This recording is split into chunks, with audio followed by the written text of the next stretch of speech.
నమస్తే, welcome to Pallavi TV. మనం ఇప్పుడు ప్రస్తుతం మల్లూరులో శ్రీ హేమాచల నరసింహస్వామి ఆలయంలో ఉన్నాం.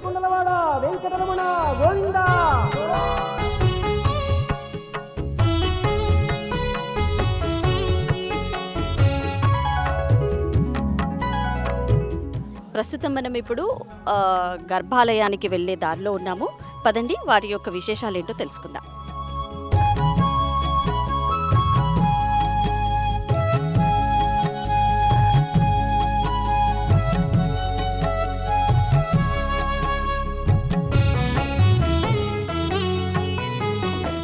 ప్రస్తుతం మనం గర్భాలయానికి వెళ్ళే దారిలో ఉన్నాము.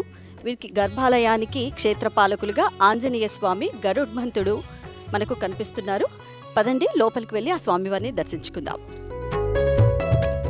చూస్తున్నారు కదా, పచ్చని చెట్ల మధ్య ఆ నృసింహ స్వామిని దర్శించుకోవడానికి మనం పైకి వెళ్తున్నాం. ఇంకొంచెం పైకి వెళ్తే గర్భాలయానికి చేరుకుంటాము. ఎంతో మహిమాన్విత గల మల్లూరు హేమాచల నరసింహస్వామి వారి యొక్క ధ్వజస్తంభం, గుడి యొక్క ధ్వజస్తంభం ఇక్కడ మనం చూస్తున్నాం. ధ్వజస్తంభం పక్కనే శ్రీ వేణుగోపాల స్వామి ఆలయం ఉంది. పదండి, అక్కడికి వెళ్ళి దర్శించుకుందాం.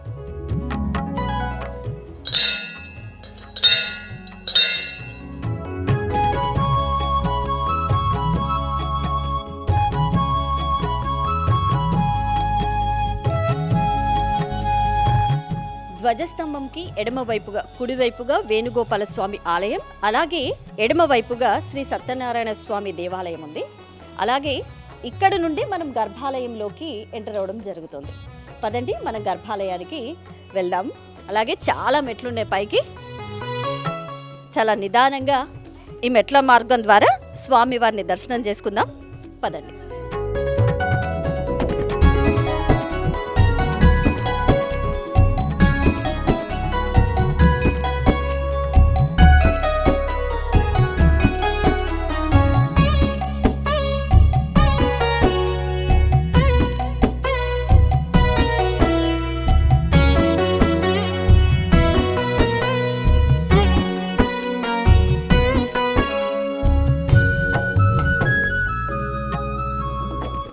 ప్రస్తుతం మనం హేమాచల లక్ష్మీ నరసింహస్వామి గర్భాలయంలో స్వామివారి మూల విరాట్ ముందు ఉన్నాము. మూల విరాట్ యొక్క విశేషాల గురించి పంతులు గారిని అడిగి తెలుసుకుందాం. నమస్తే పంతులు గారు, చెప్పండి. ఎక్కడా లేని విధంగా శిల్పాల రకంగా చూస్తుంటాం మనం గర్భాలయంలో. శిల్పాల మాదిరి ఏ టెంపుల్లోనైనా లేదా చెక్క రూపంలో కానివ్వండి, శిలా రూపంలో కానివ్వండి మనం చూస్తూ ఉంటాం ప్రతి ఒక్క ఆలయంలో. కానీ ఇక్కడ విశేషం ఏంటంటే మల్లూరు లక్ష్మీ నరసింహస్వామి ఆలయంలో మనిషిని పోలిన, అంటే మెత్తగా ఉండి రోమాలతో కూడింది గర్భాలయంలో మానవ దేహం ఎలా ఉంటుందో అలా ఉండడం స్వామివారి విశేషం. అది ఇక్కడ విశేషం. ఇది స్వయంభుగా స్వామివారి ఇక్కడ వెలిశారు. ఇలానే శాతవాహన శకం 2వ శతాబ్దంలో దీపకర్ణి అనే మహారాజు గారికి ఆ స్వామివారి స్వప్నంలో కనిపించి, నేను ఈ ప్రదేశంలో ఉన్నాను, నన్ను బహిర్గతం చేయండి అని చెప్పారు. ఆ సమయంలో వారి సైన్యంతో వచ్చి ఈ పక్కనున్న కొండనంతా తొలుచుకుంటూ వచ్చారు. అలా తొలుచుకుంటూ వస్తున్న క్రమంలో ఆ స్వామివారి నాభిలో గుణపం పొడి తగిలింది. అప్పుడు కొండంతా బయలుపడిపోయి ఇక్కడ స్వామివారు స్వయంభుగా బహిర్గతం అయ్యారు. అప్పుడు దెబ్బ తగిలిన ప్రదేశంలో నుంచి తేమ వస్తూ ఉంది. దాన్ని రక్తం అనొచ్చు, తేమ అనొచ్చు. తేమలాగా వస్తూ ఉంది. దానికి అడ్డంగా పసుపు గంధం పెట్టారు. అరిచారు. అంటే ఎంత ఉగ్రంగా అరిచారో ఆ కొండంతా పగిలిపడిపోయి, ఇప్పుడు ప్రహ్లాదుడు అందులేడు ఎందుగలడు సందేహం వలదు అని చెప్పి ఒకటి ఉంది కదా, ఎందెందు వెతికినా ఉంది కదా. అలాగే ఆ స్తంభాన్ని కొట్టినప్పుడు స్వామివారు ఎలా వచ్చారో ఆ స్వామివారు అట్లా సాక్షాత్కరించారు, ఇక్కడ వెలిశారు. ఆ వెలిసిన సమయంలో దెబ్బ తగిలింది. ఆ దెబ్బ తగిలిన ప్రదేశంలో పసుపు గంధం పెట్టారు ఉపశమనం కోసం. అయినప్పటికీ కూడా ఆ స్వామివారు ఉపశమనం పొందకపోగా బాధతో అరుస్తున్న స్వామివారిని ఆ రాజుగారు అడిగారు, స్వామి మీ యొక్క బాధ నుంచి నేను విముక్తిని చేయాలంటే నేనేం చేయాలో పరిష్కార మార్గం తెలపమనగా ఆ స్వామివారు సెలవిచ్చింది ఏంటంటే తిలతైలాభిషేకం చేయమని చెప్పి వేద పండితుల చేత, ఋషుల చేత ఇక్కడ ఆ స్వామికి నువ్వుల నూనెతో అభిషేకం చేయించి ఆ స్వామివారి యొక్క బాధ నుంచి ఉపశమనం కలగజేశారు. ప్రతిరోజు జరగదమ్మా. శనివారం, ఆదివారం 10 నుంచి 11:30 లోపు ఆ స్వామికి తిలతైలాభిషేకం చేస్తాం. మిగతా సమయంలో అర్చకుడు సైతం ఆ స్వామిని పట్టుకోవడానికి లేదు. అభిషేకం చేసే భక్తులు ఓన్లీ శనివారాలు, ఆదివారాలు మాత్రమే అభిషేకం చేస్తాం. మిగతా సమయంలో అర్చకుడు సైతం ముట్టుకోవడానికి లేదు. అలంకరణ ఇప్పుడు అయింది కదా, మళ్ళీ రేపు తీసేసి మళ్ళీ అలంకరణ చేస్తాం అభిషేకం చేసి. మళ్ళీ సోమవారం నుంచి అభిషేకం చెయ్యము. ఒకవేళ స్వామివారిని ముట్టుకోవడానికి ప్రయత్నం చేస్తే 25,000 జపం చేసుకోవాలి. పుష్పాలు మార్చడం అలాంటిది శనివారం ఆదివారమే. ఆదివారం రోజు మార్చామంటే స్వామివారికి అట్లనే ఉంటాయి. మళ్ళీ శనివారం వరకు అలానే ఉంటాయి. అలానే ఉంటాయి. మేము ఏదైనా చిన్న అలంకరణకో వాటికో వేయడానికి దండలు ఎవరన్నా ఇస్తే వేస్తూ ఉంటాం స్వామికి. ఇక మానవ దేహం వలె ఉంటారు స్వామి. ఇది ప్రకృతి సహజ సిద్ధంగా ఆ స్వామివారి ఇక్కడ వెలిసారు. శిలల్లో కూడా అనేక రకాల శిలలు, అంటే శిలాజిత్తు. మానవ దేహం అంటే మెత్తగానే ఉంటుంది, అది కూడా అది ప్రకృతి పరంగా ఆ స్వామివారి ఇక్కడ వెలిసారు, సహజ సిద్ధంగా వెలిసారు. మానవ దేహం ఎలా ఉంటుందో ఆ స్వామివారి శరీరం అలా ఉండడం ఇక్కడ విశేషం. ఆ విశేషం అనేది చూడాలంటే అభిషేకంలో హారతి వెలుగులో మేము చూపెడతాం. ఈ హారతి వెలుగులో చూపించేటప్పుడు ఆ తన్మయత్వ భావం చాలా బాగుంటుంది. అంటే మిగతా సమయాలలో చూపించేదానికన్నా ఈ శనివారం ఆదివారం ఏదైతే అభిషేకంలో హారతి వెలుగులో మేము చూపిస్తాం కదా, అది చాలా అద్భుతం. అంటే తన్మయత్వ భావంతో ఊగిపోతారు ఇక్కడ. శని ఆదివారాల్లోనే నిజరూప దర్శనం ఎందుకు? ఇక్కడ శని ఆదివారంలో స్వామివారికి తిలతైలాభిషేకం అంటే ప్రీతికరం, ఇష్టం. ఆ స్వామివారికి ఇష్టమైన రోజు కూడా శనివారం, అంటే బుధవారం ఉంటుంది. కాకపోతే మెయిన్ ఇక్కడ స్వామివారికి ఇష్టం, ప్రీతికరం కాబట్టి ఆ రాజుగారికి చెప్పి చేయించుకున్నారట శని ఆదివారం. కాబట్టి ఆ దీపకర్ణి మహారాజు గారు చెప్పగానే వేద పండితులని ఋషుల చేత కూడా ఇక్కడ ఆ స్వామికి అభిషేకం చేయించి ఆయనకు ఉపశమనం కలగజేశారు కదా, అది శనివారం అయింది. కాబట్టి ఇక్కడ శనివారం అనేది అత్యంతమైన స్వామివారికి అత్యంత ప్రీతికరమైన రోజు శనివారం. ఆదివారం ఇక 2 రోజులు లేపనం చేసి ఆయనకు ఉపశమనం కలగజేయాలి. కాబట్టి ఈ 2 రోజులు కూడా, అంటే ఆ దెబ్బ తగిలింది కదా, ఆ దెబ్బ తగిలిన దానికి మనం పసుపు గంధం పెడతాం. ఆ యొక్క ప్రసాదం దానికి ఉపశమనం కోసం ఈ తిలతైలాభిషేకం చేసినప్పుడు ఆయన శాంతిస్తారు, ఉగ్ర రూపంలో నుంచి శాంతిస్తారు. దెబ్బ తగలగానే స్వామికి నాభిలో దెబ్బ తగిలింది, ఉగ్ర రూపంతో వెలిసారమ్మ. జ్వాలా నారసింహుడిగా వెలిసారు ఇక్కడ. ఉగ్ర నారసింహంతో జ్వాలా రూపం. ఎదురుగున్న గ్రామాలన్నీ కూడా తగలబడిపోయాయి. ఆ తగలబడే టైంలో అక్కడున్న ఆ రోజుల్లో ఉన్న ఒక పెద్ద మనిషి, అంటే దేశముఖులు కావచ్చు, జమీందారులు కావచ్చు, ఆ సమయంలో అమ్మవారిని హృదయంలో ప్రతిష్ఠ చేసింది.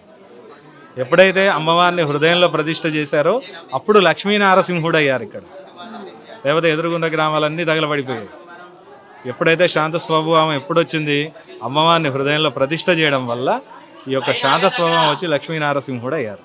స్వామికి నాభిలో దెబ్బ తగిలింది కదా, అక్కడి నుంచి తేమ వస్తూ ఉంటుంది కదా, దానికి అడ్డంగా పసుపు గంధం పెడతాం. ఆ స్వామివారు రాజుగారికి ఇచ్చిన వర్ణం ఏంటంటే లోక కళ్యాణార్థం. ఇక్కడ 2 వరాలు ఇస్తాం. లోక కళ్యాణార్థం స్వామివారు 2 వరాలు ఇచ్చారు. ఆ వరాలు ఏంటంటే దెబ్బ తగిలిన ప్రదేశంలో మనం పసుపు కానీ గంధం కానీ పెడతాం కదా, ఆ యొక్క ప్రసాదాన్ని సంతానం లేని వారికి ఇస్తే శీఘ్రమే సంతానం కలుగుతుంది అనేది ఈ క్షేత్రంలో ప్రప్రదమైంది. ఆ తర్వాత ఆరోగ్య సమస్యలకి, వివాహానికి, జ్యేష్ఠ, ధనిష్ట, మూలా నక్షత్రాలకి, సూర్యగ్రహణంలో పుట్టిన నక్షత్ర దోషాలకి, నవగ్రహ దోషాలకి ఈ నాభి ప్రసాదాన్ని ఇక్కడ మనం తీర్థంగా ఇస్తాం. అంటే సాలగ్రామ తీర్థంతో శుద్ధి చేసి మంత్రోపదేశంతో ఈ నాభి ప్రసాదాన్ని ఇచ్చి సంతానం అయితే 6 నెలలు, వివాహం అయితే 3 నెలలు, ఇలా మేము అందుబాటులో ఉండి వాళ్ళకి, అంటే ఒక గైడెన్స్ లాగా వాళ్ళకి అందుబాటులో ఉండి నియమాలు, పద్ధతులు చెప్తాం అన్నట్టు. ఇది ఇక్కడ ప్రత్యేకం. నాభి ప్రసాదం అనేది ఇక్కడ ప్రత్యేకం. ఈ నాభి ప్రసాదం అంటే ఏంటి? స్వామికి దెబ్బ తగిలిన ప్రదేశంలో ఉంచే తేమకి అడ్డంగా పసుపు కానీ గంధం కానీ పెట్టి ఈ యొక్క ప్రసాదాన్ని తీర్థంగా ఇచ్చి వాళ్ళకి మంత్రజపం చెప్పి మనం ప్రసాదం ఇస్తాం. అట్లా చాలామందికి సంతానాలు కలిగి ఆరోగ్యం వచ్చింది. అనేక సమస్యలతో వచ్చిన వాళ్ళకి కూడా, అంటే నవగ్రహ దోషాలు, నక్షత్ర దోషాలు అన్నిటికీ కూడా, అంటే ఒక సుదర్శన హోమం చేసిన ఫలితం, ఒక సుదర్శన యాగం చేసిన ఫలితం ఆ నాభి ప్రసాదం తీసుకోవడం. తిలతైలాభిషేకం అంటే నువ్వుల నూనెతో అభిషేకం చేస్తాం కదా, అది సమస్త సమస్యలకి మెట్లు దిగేలోపు పరిష్కార మార్గం చూపెడుతుంది. అలానే కాకుండా మీ సత్సంకల్పం గట్టిగా ఉండి భక్తులు ఆ స్వామివారికి డైరెక్ట్ కనెక్ట్ అయితే పరిష్కార మార్గం చూపెడతారు. మనం ఆ పైన అభిషేకం అవసరం లేదు, నాభి ప్రసాదం అవసరం లేదు. ధ్యాస అనేది ఆ స్వామివారి మీద పెట్టి ఆయనని వేడుకుంటే, ఆ సత్సంకల్పం చెప్తే ఖచ్చితంగా ఆయన ఇచ్చేస్తారు. మనకి అంత పవర్ఫుల్ స్వామివారు. ఇది విశేషం ఇక్కడ స్వామివారి.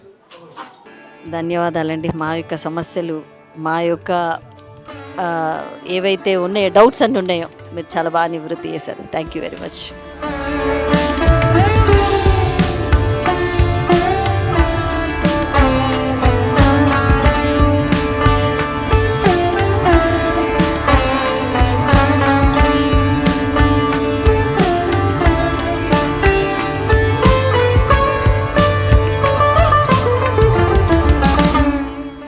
అమ్మ నమస్తే. నమస్తే అమ్మా.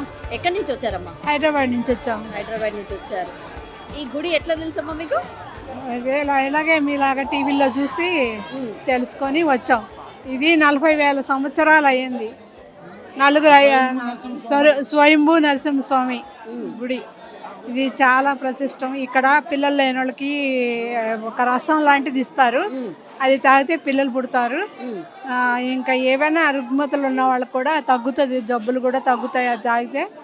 అది ఎప్పుడు ఇస్తారంటే శని ఆదివారాలు పొద్దున్నే ఇస్తారు.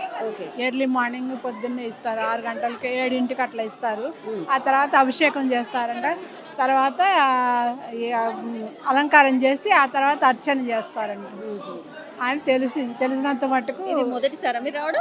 మొదటిసారి. దర్శనం జరిగిందా మీకు? ఇంకా అవ్వలేదండి, అర్చన చేయించుకుందామని. ఇది శని ఆదివారాల్లో చాలా రద్దీగా ఉంటుంది, మిగతా రోజుల్లో కొంచెం తక్కువ ఉంటుంది అన్నారు. అది వాస్తవమా? వాస్తవమేనండి. మీరు కోరిక కోరుకోవడానికి వచ్చారా? నార్మల్ గా దర్శనం చేసుకోవడానికి? నార్మల్ గా దర్శనం చేసుకుని వెళ్దామని వచ్చాము. హైదరాబాద్ నుంచి వచ్చారు అంత దూరం నుండి. ఓకే అమ్మా, మంచిది. Thank you. హాయ్. హాయ్. నమస్తే అమ్మా. నమస్తే. ఎక్కడి నుంచి వచ్చారు? మేము ఖమ్మం నుంచి వస్తున్నాం. ఖమ్మం నుంచి వచ్చారు. ఓకే, అంటే ఎప్పుడు వస్తుంటారా ఈ టెంపుల్? లేదు, ఇదే ఫస్ట్ టైం. లైక్ మా మమ్మీ యూట్యూబ్లో చూశారు, లైక్ ఇది చాలా ఫేమస్ అని చెప్పి, ప్లస్ స్వామి అనుగ్రహం కూడా బాగా ఇక్కడ వస్తుందని చెప్తే ఫ్యామిలీతో కలిసి వచ్చాం. ఓకే, ఏదైనా సమస్యతో కానీ ఏదైనా కోరిక కోసం స్వామిని చూడడానికే వచ్చాం. ఓకే, అంటే ఇంకెలాంటి విశేషాలు విన్నారు స్వామి గురించి? మా మమ్మీ చెప్తారు దీని గురించి. అమ్మా చెప్పండి.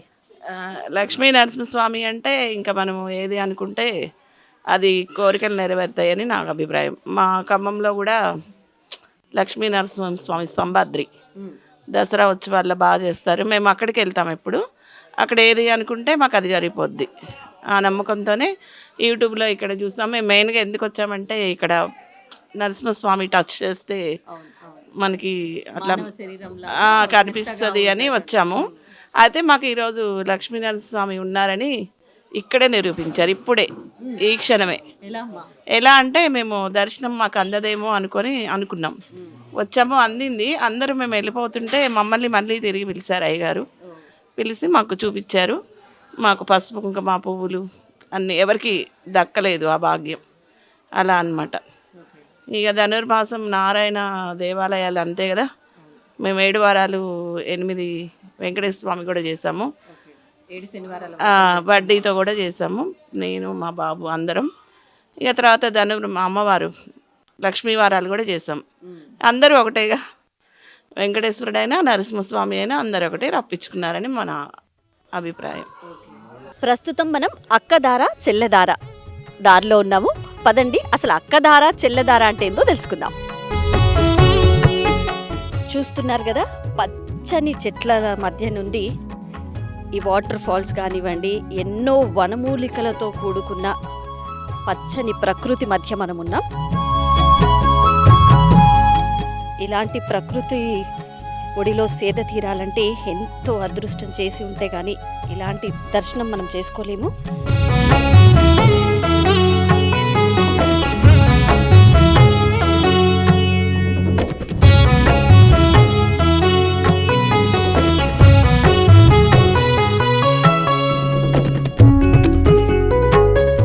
ప్రస్తుతం మనం ఆదిలక్ష్మి చెంచులక్ష్మిగా పిలువబోయే అక్కదార చెల్లెదారని దర్శించుకుంటున్నాము. అసలు అక్కదార చెల్లెదార అంటే ఏంటో కాదు, తీర్థం, జలతీర్థం అన్నట్టు. ఇప్పుడు ఆ జలతీర్థం తాగడం వల్ల ఎన్నో ఔషధ గుణాలతోని ఎన్నో ఆరోగ్య సమస్యలతో బాధపడే వారందరూ కూడా ఈ యొక్క తీర్థం తాగడం వల్ల వాటి నుంచి నివృత్తి చెందుతారంట. ఎన్నో ఆరోగ్య సమస్యలు కూడా పోతాయని తెలుస్తోంది. మనం కూడా ఇప్పుడు ఈ తీర్థం తాగి అసలు ఎలా ఉందో తెలుసుకుందాం.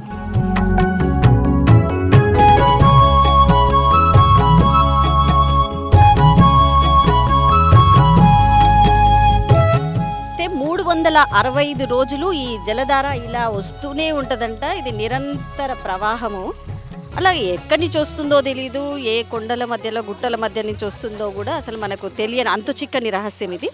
మరి ఇంకొక మాట ప్రసిద్ధి ఏంటంటే గర్భాలయంలో ఉన్న స్వామివారి కాళ్ళ కింది నుండి ఈ ప్రవాహం అనేది వస్తుంది అని అనేది ప్రాచుర్యం. అది అనుమానం మాత్రమే. కానీ ఎక్కడి నుంచి వస్తుందో ఎట్లాంటి పరిస్థితుల్లో వస్తుందో కూడా మనకు తెలీదు. కానీ ఎన్నో ఔషధ గుణాల చెట్ల మధ్యలో రావడం వల్ల వీటిని సేవించడం వల్ల ప్రకృతి ఈ వనమూలికలతో ఏకమై ఇట్లాంటి అద్భుతమైన ఔషధం యొక్క జలధార అనేది ప్రవహించడం జరుగుతుంది. ఈ నీళ్లను ఎంతోమంది భక్తులు వచ్చి సేవించి వారితో పాటు బాటిళ్ళలో నింపుకొని పోతున్నారు. ఈ జలధారను సేవించడం వల్ల వారి యొక్క ఆరోగ్య సమస్యలు అన్నీ పోతాయని భక్తుల నమ్మకం. పదండి చెల్లధారను కూడా దర్శించుకుందాం. చూస్తున్నారు కదా చెల్లధార. ఎంత ప్రకృతి ఆహ్లాదకరమైన వాతావరణంలో ఇలాంటి పచ్చని చెట్ల మధ్య నుంచి ఇలాంటి ధార జలపాతాలు, ఎంతో ఔషధ గుణాలతో కూడినటువంటి ఈ జలధార మనం సేవించడం వల్ల మన ఆరోగ్య సమస్యలన్నీ కూడా నివృత్తి అవుతాయని ప్రాచుర్యంలో ఉంది. పదండి వీటిని తాగి మనం కూడా మన ఆరోగ్యాన్ని కాపాడుకుందాం. మనం ప్యూరిఫైయర్ లేనిది మనం జీవిస్తలేము. ప్యూరిఫైయర్ లేనిది మినరల్ వాటర్ లేనిది మనము ఎక్కడ కూడా నార్మల్ వాటర్ అనేది తాగడం ఎప్పుడో బంద్ చేశాము. అట్లాంటిది ఎట్లాంటి ప్యూరిఫై వాటర్ లేకుండా ఇట్లాంటి పచ్చని చెట్ల మధ్యలో నుంచి రావడం, వాటి యొక్క వేర్ల మధ్యలో నుంచి ప్రవహించడం వల్ల ఈ జలధారకు ఇంతటి విశిష్టమైన ఔషధ గుణాలతో కూడిన జలధార ప్రవహిస్తుండడం వల్ల ఎంత న్యాచురల్గా ఉన్నాయంటే ఇవి వాటర్ చాలా న్యాచురల్ వాటర్. అది చాలా స్వీట్గా, అసలు తాగుతుంటేనే ఒక వైబ్ అనేది, గూస్ బంప్స్ అనేది వస్తున్నాయి. చాలా న్యాచురల్ ప్యూరిఫైడ్ వాటర్ ఇవి. వచ్చి మీరు కూడా మీ యొక్క ఈ వాటర్ని తాగి మీరు కూడా మీ ఆరోగ్య సమస్యల్ని పోడగొట్టుకోండి. ముఖ్యంగా శని ఆదివారాల్లో ఇక్కడ భక్తుల తాకిడి ఎక్కువగా ఉంటుంది. ఎందుకంటే అక్కడ నిజరూప దర్శనంతో పాటు అలాగే శని ఆదివారాల్లో వీకెండ్స్ కావడం వల్ల, అలాగే నిజరూప దర్శనం తీసుకోవడం వల్ల, అలాగే ఈ శని ఆదివారాల్లో స్వామివారి ప్రత్యేక ప్రసాదం మనకు చందనం సమర్పిస్తారట. దానివల్ల ఎంతో సంతానోత్పత్తి, అలాగే ఆరోగ్య సమస్యలతో బాధపడుతున్న వారు ఈ యొక్క చందనం స్వీకరించడం వల్ల వాటి నుంచి నివృత్తి చెందుతారట. ఎన్నో ఆరోగ్య సమస్యలతో బాధపడేవారు ఆ ఆరోగ్య సమస్యలన్నీ పటాపంచలవుతాయని ఇక్కడ భక్తుల విశ్వాసం.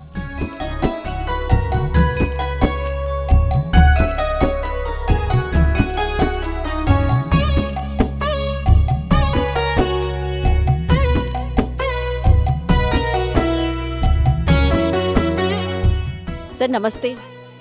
నమస్తే అండి. Welcome to Pallavi TV. ఎక్కడి నుంచి వచ్చారు? మేము వరంగల్ జిల్లా తోరణ నుండి వచ్చాము. ఇక్కడ ఎవ్రీ ఇయర్ వస్తామండి. ప్రతి సంవత్సరము ఈ టైంలో ఖచ్చితంగా వస్తాము. మాకు పిల్లల విషయంలో మ్యారేజ్ కోసం మొక్కిన అది జరిగింది. వాళ్ళ జాబ్ పర్పస్లో కానీ చాలా మంచిగా అనిపించింది. ఇప్పుడు కూడా అదే మా బాబుకు జాబు, మా అక్క కొడుకు ఇంకో ఆయన పెళ్లి కోసం వచ్చాము. ఇక్కడ హేమాచల లక్ష్మీనరసింహస్వామి చాలా ఫేమస్ అని మేము ఇప్పుడు గత 5 ఏళ్ల కాంచెలు కూడా వస్తున్నాం. మీరు అనుకున్న కోరికలన్నీ నెరవేరుతున్నాయండి. అదే మాకు మేము కోరుకున్న మొక్కులు నెరవేరడం వల్లనే ఈ స్వామివారి దగ్గరికి దర్శనానికి వస్తున్నాం. ప్రతిసారి వచ్చి మీ యొక్క మొక్కులు సమర్పించుకుంటున్నాం. ఎలా అనిపిస్తుంది సార్ ఇక్కడ? చాలా బాగుంటుందండి.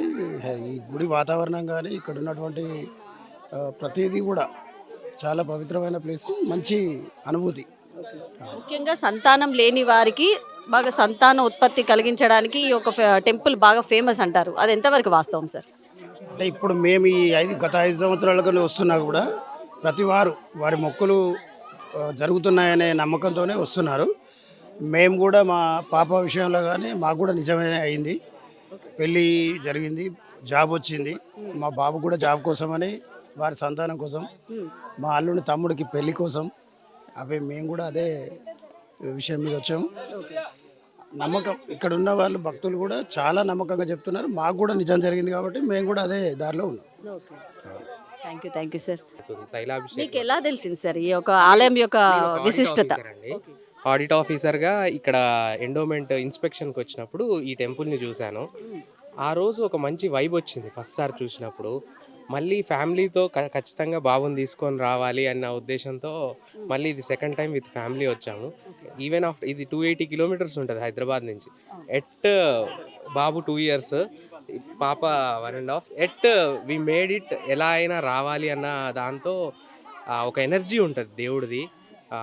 తెలిసినట్టే దేవుడి దగ్గర శరీరంలో చర్మం మానవ శరీరం లాగా ఉంటుంది కాబట్టి మనకు ఇక్కడ ఈ వాటర్ కానీ ఇది కానీ నోన్ ఫర్ ఎయిల్మెంట్స్ అన్నీ క్లియర్ చేయడానికి, ఔషధ గుణాలు ఉన్న నీళ్ళు ఉండడం, ఈ ఈ ప్రాంతం అంతా కూడా ఒక వైబ్ వచ్చింది ఆ 2 ఏళ్ల కింద వచ్చినప్పుడు. ఎప్పుడు వచ్చినా ఇది రెండోసారి, ఇక ప్రతి 2 ఇయర్స్కి ఒకసారి మేడారం ఇది కలిపి చూసుకుందాం అనుకొని ఇలా విజిట్ చేసాము. Very happy to see. మళ్ళీ ఈసారి కూడా అదే వైబ్ ఉంది, ఆ స్పిరిచువల్ వైబ్ అనేది ఎప్పుడు ఇట్లానే ఉంటుంది. ఈ ప్రాంతం ఇట్లే హ్యాపీగా ఉంటుంది. Hi, hi. ఎలా అనిపిస్తుంది నేను చాలా విజిట్ చేయడం? మీకు ఎట్లా ఉంది? చాలా First హ్యాపీగా time ఆ మీరు temple visit అవునండి, అవునండి. చాలా ప్రశాంతంగా ఉంది, పీస్ఫుల్గా ఉంది. అదొక మంచి వైబ్ వచ్చింది. ఒక స్వామి వారిని అలా చూస్తూ ఉంటే ఎక్కడ చూడలేదండి, అంత భారీ హైట్తో మంచి వైబ్ ఉందండి. ఒక పాజిటివ్ వైబ్ స్వామి వారిని దర్శించుకోవడం, అది కూడా నిజరూప దర్శనం దర్శించుకోవడం వల్ల, అది కూడా శని ఆదివారాల్లో మాత్రమే మనకు ప్రత్యేకంగా స్వామివారి విశిష్ట కూడా సంతానం కోసం, పెళ్లి కాని వాళ్ళ కోసం అని అన్నారు. ఇంకా పిల్లలకి ఆరోగ్యం చాలా బాగుంటుందంట. అన్నీ తెలిసి వచ్చాము. చాలా చాలా మంచిగా అనిపించిందండి. పాజిటివ్గా ఉన్నారు. ఎస్. హారిక. ఓకే, మా హస్బెండ్ నరసింహారెడ్డి. ఎక్కడి నుండి వచ్చారు? హైదరాబాద్. మీరు ఏమైనా పర్పస్ అంటే ఏదైనా కోరిక కోరుకున్నారా, కోరిక కోరుకోబోతున్నారా? కోరిక ఇప్పటి వరకు ఏం కోరిక కోరుకోబోతున్నాం యాక్చువల్గా. బట్ చాలా బాగా అనిపించింది వచ్చాక. ఫస్ట్ టైం మేము ఇక్కడికి రావడం యాక్చువల్గా. మంచిగా అనిపించింది స్వామివారిని. అయ్యింది, మంచిగా అయ్యింది. అది సింధూరం కూడా ఒకటి ఇస్తారన్నాం, చందనం ఇస్తారు. మనకేమైనా హెల్త్ బాగాలేకపోయినా కానీ, పిల్లలకు కానీ దేనికైనా అది బాగా వర్తిస్తుంది. ఇక్కడ వాటర్ కూడా బాగా ఫేమస్ ఉంటుంది. తీసుకున్నాం, బాగా మంచిగా అనిపించింది. థ్యాంక్ యూ అండి. మీకు ఎలా అనిపించింది సార్? నాకు చాలా బాగా అనిపిస్తుంది అండి. ఫస్ట్ టైం మీరు ఇక్కడ రావడం? ఫస్ట్ టైం అండి. అయితే చెప్పారు ఇట్లా మంచిగా ఉంటుంది అని చెప్పి, ఇట్లా కలిసి వెళ్దాం అని చెప్పి అందుకే విజిట్ చేసాము. చాలా మంచి ఫీల్ వచ్చేసింది దేవుని మీద కూడా. ఇంకోసారి రావాలని అనుకుంటున్నాం మళ్ళీ ఫ్యామిలీ. పాజిటివ్ వైబ్ వచ్చింది. Thank you very much sir. మీరు ఇక్కడ కొంచెం దగ్గర అండి, కొంచెం. హాయ్ అండి. హాయ్. ఎక్కడి నుంచి వచ్చారండి? నిజామాబాద్ నుంచి. నిజామాబాద్ నుంచి వచ్చారా? నిజామాబాద్ నుంచి. ఈ టెంపుల్ ఎలా తెలుసండి మీకు? మా సిస్టర్ వాళ్ళ ద్వారా తెలుసు. ఓకే, వాళ్ళు వచ్చారు. ఇట్లా స్వామివారిని ముట్టుకుంటే శరీరం మెత్తగా ఉంటుంది అని చెప్పేసి కొన్ని విషయాలు అవి చెప్పారు. దానివల్ల మాకు కూడా చూడాలన్న ఆసక్తి కలిగింది. అంత దూరం నుంచి వచ్చాం. మొదటిసారేనా మీరు ఇది First రావడం? time ఏ అండి. First time ఏ. ఓకే. ఏదైనా కోరిక కోరుకున్నారా? Just స్వామిని చూడడానికి చూడడానికి మాత్రమే వచ్చినాము. స్వామిని చూసినాక వెళ్ళేం కోరికలు కోరుకోలే, అన్ని స్వామికే తెలుసు కదా. ఓకే. ఎలా అయింది? దర్శనం జరిగిందా? చాలా బాగా. ఈ రోజు నిజరూప దర్శనం అంట. రోజు అలంకరణ ఉంటదంట, కానీ శనివారం ఆదివారం మాత్రం నిజరూప దర్శనం అంట. చాలా బాగా అనిపించింది. స్వామి మొత్తం ఎక్స్ప్లెయిన్ చేశారు, నామాలు, స్వామివారి శరీరము, ఆ చందనం పెట్టిన ప్లేస్ అదంతా చూపించారు. చాలా హ్యాపీగా అనిపించింది చూస్తే. ఓకే. ఇప్పుడు అక్కదార చెల్లదారని దర్శించుకోవడం జలపాతం దగ్గరికి వెళ్తున్నారు. వెళ్తున్నాం. తీర్థ తాగారా? తాగలేదు. అది కూడా మా సిస్టర్ వాళ్ళు చెప్పారు కాబట్టి వెళ్దాం తీసుకుందాం అని చెప్పేసి వచ్చినాం. ఓకే. హాయ్ అండి. హాయ్. ఎక్కడి నుంచి వచ్చారు? భద్రాచలం అండి. ఓ, భద్రాచలం నుంచి వచ్చారా? మీరు కూడా ఇది రావడం ఫస్ట్ టైమా? ఫస్ట్ టైం అండి, ఫస్ట్ టైం. ఇలానే తెలిసిన వాళ్ళు చెప్పడం వల్ల ఓకే, దర్శనం చేసుకుందామని చెప్పేసి వచ్చాం. ఓకే. మీకు ఎలా తెలిసింది? అంటే దేనికోసం పర్పస్? అంటే ప్రతి ఆలయానికి ఒక విశిష్టత ఉంటుంది. విశిష్టత ఉంటుంది. స్వామివారు నిజ స్వరూప దర్శనం చూద్దామని చెప్పేసి శని కోరిన ఆదివారాలు కోరికలు తీర్చే హేమాచల నరసింహస్వామి దర్శనం కోసం వచ్చారా, లేదా ఇంకేదన్నా కోరిక కోరుకోవడానికి వచ్చారా? మామూలుగా దర్శనం కోసమే వచ్చాము. ఓకే. ఇక స్పెషల్ ఏంటంటే శనివారం ఆదివారము నిజ స్వరూప దర్శనం చూపిస్తారని చెప్పేసి అంటుంటే శనివారం వచ్చేసాం. ఓకే. ఎలా అనిపించింది? చాలా చాలా బాగా, అసలు వర్ణనాతీతం, చెప్పలేంది. సాక్షాత్తు ఆ స్వామిని చూసినట్టే అనిపించింది. పిల్లలు కూడా దగ్గరికి వెళ్ళి ఓన్లీ మగ పిల్లలు వాళ్ళకి కదా ఎంట్రన్స్. ఆలయంలోకి, గర్భాలయంలోకి ఆడవారిని విష్ణు ఆలయంలోకి ప్రవేశించడం కుదరదు అని అన్నారు. అవును. పిల్లలు మట్టుకు వెళ్ళి దర్శనం చేసుకొని వచ్చారండి. చందనం కూడా ఇచ్చారు బొట్టుగా, అది ఇది మన కుంకుమలో పెట్టుకోమన్నారు. అది కూడా చాలా సంతోషం అనిపించింది. ఆ ప్రసాదం మాకు వచ్చింది అని అంటే చాలా సంతోషంగా అనిపించింది. ఎవరికి కూడా చాలా రేరుగా అది శని ఆదివారాలే, ఇంకా అదృష్టంగా ఫీల్ అవుతున్నాం అసలు. ఇంత దూరం వచ్చినందుకు హ్యాపీగా సాటిస్ఫాక్షన్. అదే అండి. ఎక్కడి నుంచి వచ్చారండి? భద్రాచలం నుండి. ఈ టెంపుల్ ఎలా తెలిసింది మీకు? ఇట్లా ఫ్రెండ్స్ ద్వారా, రిలేషన్స్ ద్వారా చాలామంది 10 years నుంచి చెప్తున్నారు, నాకు ఎప్పుడు దొరకలేదు అదృష్టం. ఈరోజు చాలామంది ఇట్లా మా రిలేషన్ అంటే ఫ్రెండ్స్ వల్ల వచ్చాను అనమాట ఫ్యామిలీ. ఎలా అనిపించింది సార్ టెంపుల్? చాలా చాలా బాగుంది మేడం. ఇక్కడ అంటే నిజ దర్శనం దొరకడం మా అదృష్టం. ఆ స్వామిని సాక్షాత్తు చూసినట్టు, ఏంటంటే ఇక్కడ ఉన్న శక్తి ఆ నరసింహస్వామిది కాబట్టి మనకి పవర్ఫుల్గా ఉంటుంది, మంచి జరిగిద్ది కంపల్సరీ అని అందరూ అనుకుంటారు. అది జరుగుతుంది కంపల్సరీ, మాకు కూడా జరగాలని కోరుకుంటున్నాం. అదంతా నమ్మకంతో కూడుకున్న భక్తుల యొక్క నమ్మకం. ఎంత నమ్మకంతో ఆ స్వామిని ఆరాధిస్తే మన కోరికలన్నీ తొందరగా నెరవేరుతాయి, అంతేనా? అంతే, ఇంకా ఆ దేవుడికి తెలుసు కాబట్టి ఆశీస్సులు ఉంటే చాలు, మనకన్నీ ఆ దేవుడి ద్వారా అన్నీ జరుగుతాయి. ఓకే, థ్యాంక్ యూ అండి. మనం లోపలికి గర్భాలయంలోకి ఎంటర్ అవ్వడంతో మనకు కుడివైపున కోనేరు కనబడుతుంది చూడండి. అయితే ఈ కోనేరు ఇప్పుడు క్లోజ్ చేయడం జరిగింది. ఈ గ్రిల్స్ పెట్టి సామాన్య భక్తులకు అవకాశం లేకుండా, అంటే దిగి ఈ కోనేటి నీటిని మనము తాకకుండా ఉండడానికి వీటిని ఇట్లా గ్రిల్స్తోని గేట్ మూసేయడం జరిగింది. ఎందుకు అని అనే దానికి కూడా ఒక కారణం ఉంది. ఇప్పుడు లోపల ఏదైతే చిన్నగా వాటర్ ఏదైతే ఫామ్ అవుతున్నాయో అవేంటంట, స్వామివారికి మేలో కళ్యాణం జరుగుతుంది. ఎవ్రీ ఇయర్ స్వామివారి కళ్యాణోత్సవానికి ఈ యొక్క వాటర్ని ఉపయోగిస్తారట. అలాగే ఈ వాటర్ని ప్రసాదం స్వామివారికి నైవేద్యం సమర్పించడానికి ఈ వాటర్ని ఉపయోగిస్తారంట. ఈ pipe line, green colour pipe line ఏదైతే ఉందో ఈ పైప్ లైన్ ద్వారానే ఈ యొక్క ప్రసాదం చేయడానికి లోపలికి, అది ప్రసాదం చేయడానికి ఆలయం అయితే లోపల ఏదైతే ఉందో అక్కడికి డైరెక్ట్ కనెక్షన్ అంట ఉందంట ఈ గ్రీన్ కలర్ పైప్తోని. వాటిని ఆ నీరునే వాళ్ళు ప్రసాదం చేయడానికి వినియోగిస్తారట. పైన ఏవైతే ఫ్రెష్ వాటర్ ఫామ్ అవుతున్నాయి కదా, వాటిని చెలిమలాగా వాటర్ని తీసి ఆ ఫ్రెష్ వాటర్ని స్వామివారి అభిషేకానికి కానివ్వండి, లేదా నైవేద్యాలకి కానివ్వండి, మిగతా ఇతర పూజా కార్యక్రమాలకి ఈ నీటినే ఉపయోగిస్తారని ఇక్కడ ప్రాచుర్యం.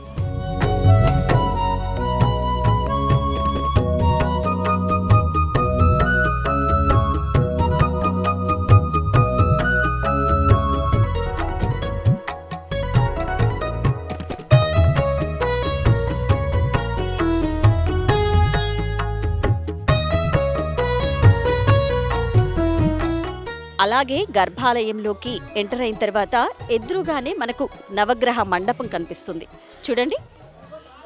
అలాగే కుడివైపున రామానుజ కూటము వంటిల్లు, అంటే ఏ దేవుడికి ప్రసాదం కానీ నైవేద్యాలు కానీ ఇక్కడే తయారవుతాయంట.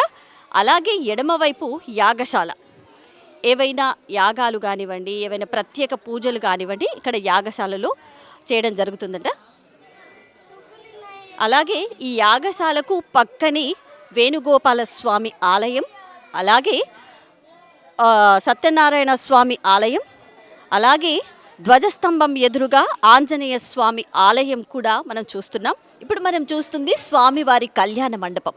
ఇక్కడే ప్రతి సంవత్సరం స్వామివారికి కళ్యాణ మహోత్సవం జరుగుతుంది.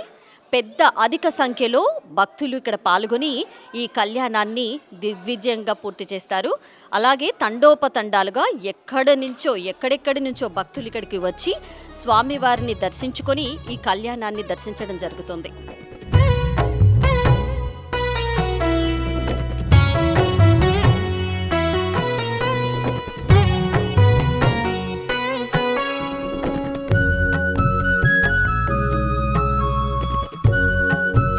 మనం దైత అమ్మవారు, ఈమె గ్రామదేవత, అది కూడా మల్లూరి గ్రామానికి గ్రామదేవతగా ఉన్నారు.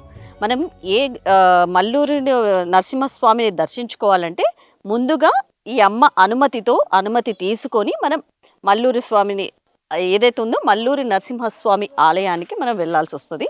అలాగే ఇంతకుముందుకు పంతులు గారు చెప్పినట్టు అమ్మవారు ఇక్కడ రాత్రిపూట సంచరిస్తారని ప్రత్యేకత ఉంది. అదేంటో ఇక్కడ ఉన్న వారిని అడిగి తెలుసుకుందాం. అమ్మ ఈడ రాత్రి పూట దైత అమ్మవారు సంచరిస్తారు, 5 గంటల తర్వాత ఇక్కడ ఎవరు ఉండకూడదు అని అనేది ఇంతకుముందు పంతులు గారు చెప్పారు, అది నిజమా? ఇక్కడ కోళ్ళను కోస్తారు, మేకలు కోస్తారు, అమ్మవారికి చీరలు పెడతారు, గాజులు పెడతారు, వడి బియ్యం వస్తారు.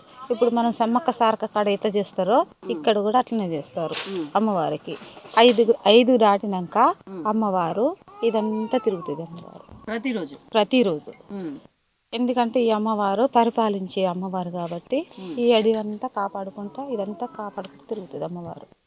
ప్రతి అడవికి ఒక గ్రామ దేవత ఉన్నట్టు ఇక్కడ మల్లూరుకు అలాగే ఈ క్షేత్రానికి, ఈ అడవి క్షేత్రానికి దైత అమ్మవారు అనేది ప్రత్యేకత. అవును.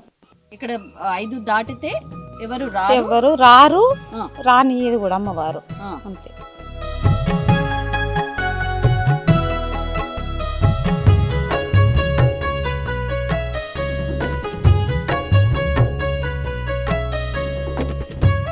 చూశారు కదా మల్లూరు హేమాచల లక్ష్మీ నరసింహస్వామి ఆలయం యొక్క విశిష్టత.